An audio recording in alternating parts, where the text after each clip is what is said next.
Howdy folks, we're looking at the 99 2000 Suzuki Grand Vitara. As you know, I'm working on this one, changing out the water pump that's bad in it, and since you have to take the timing cover off to do that, we're going to go ahead and change out all the timing components and just go ahead and redo everything. Valve cover gaskets, timing chain, gears, water pump, tensioners, all that stuff. Now, the reason why you're looking at this radiator sitting out over the fan is because I ran into a snag with this fan right here. All right, and these bolts, I guess the Hulk put them on there, or they've got Loctite or something on there. I have tried every which angle to get these bolts off, to get my fan and fan clutch off, so I didn't have to remove the radiator. So that way all I had to do was remove the fan and the fan shroud all together as one. But unfortunately, like I said, I couldn't get these loose, and I need more room to get in there with a strap wrench or something to hold this pulley to get those bolts off. And I'm also contemplating taking the fan off. Now, you've got bolts on the outside of this setup. Most of them are on the inside in here, and the fans don't, they come off backwards basically. Okay, so they come off this way. Basically, this one has bolts on the front, on the Suzuki, on the clutch. You've got 4 of them. And so I'm going to go ahead and take this fan off also, and then I'm going to take over my take off my lower radiator pipe. Okay, and this is the pipe that goes from the thermostat housing down to the lower radiator hose right here.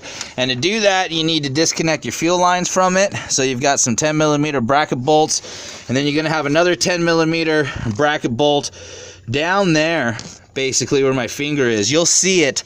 It just sits kind of on this side of the crank, right about in that area, and that's what holds this to the engine block. So I'm going to remove this, and I'm going to remove my fan, and then see if I can get in here better to get this clutch and everything off, so I can start working on the front of this engine. Alright, so as you can see, I got the fan off, and I finally got the clutch off, so now we can get to work.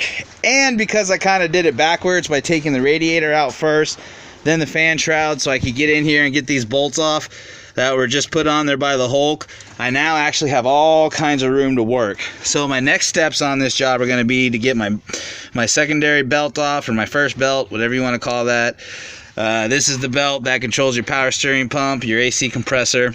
You're going to do that by loosening tension here. You loosen this bolt here, and that'll take, and then you can adjust this so you can get this belt off. Then after that, I'm just going to go ahead and start working on getting my crankshaft, or my harmonic balancer crankshaft pulley off, and get some of these other accessories out of the way, like the alternator and other things like that. Then I'm going to go ahead and go back up top, and I'm going to show you how to get this intake off, because it's a real goofy intake actually, the way it's put on there. So that will all be coming up here in the next few days. Now then, what did I use to get this off? See, the pulley was on here, and a normal plastic, rubber strap wrench was not working to get it off. So I have something really cool, and that's a chain wrench. And I'll tell you something, this chain wrench is rated at 6,000 pounds. You can, from what I understand, you can swing 6,000 pounds off at the end of this chain wrench, and that's a bad boy right there. Let me tell you, I've yet to have anything not come apart using this chain wrench when it comes to the need to hold pulleys and stuff. Sometimes though, it's wise to get you a little piece of aluminum, metal, or a little piece of metal to place where those teeth are, so that way you don't bite into your pulley. But that's what I ended up using, was the heavy duty chain wrench to hold that pulley in place while I went ahead and got the torque on those bolts that I needed to get those off. So, yay, success!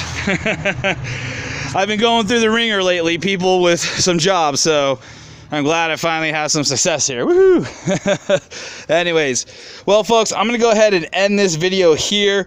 The next procedures you'll see will be me taking off these pulleys and stuff, and we'll just keep moving forward on this job. I wanted to thank everybody that supports me, everybody that watches me. Please feel free to comment, ask questions. You can get a hold of me via email. I've even been known to talk on the phone with people, walk you through procedures, help you out any way I can, help you save some money. All right, everybody. Well, this is Matthew, your friendly neighborhood technician, signing off.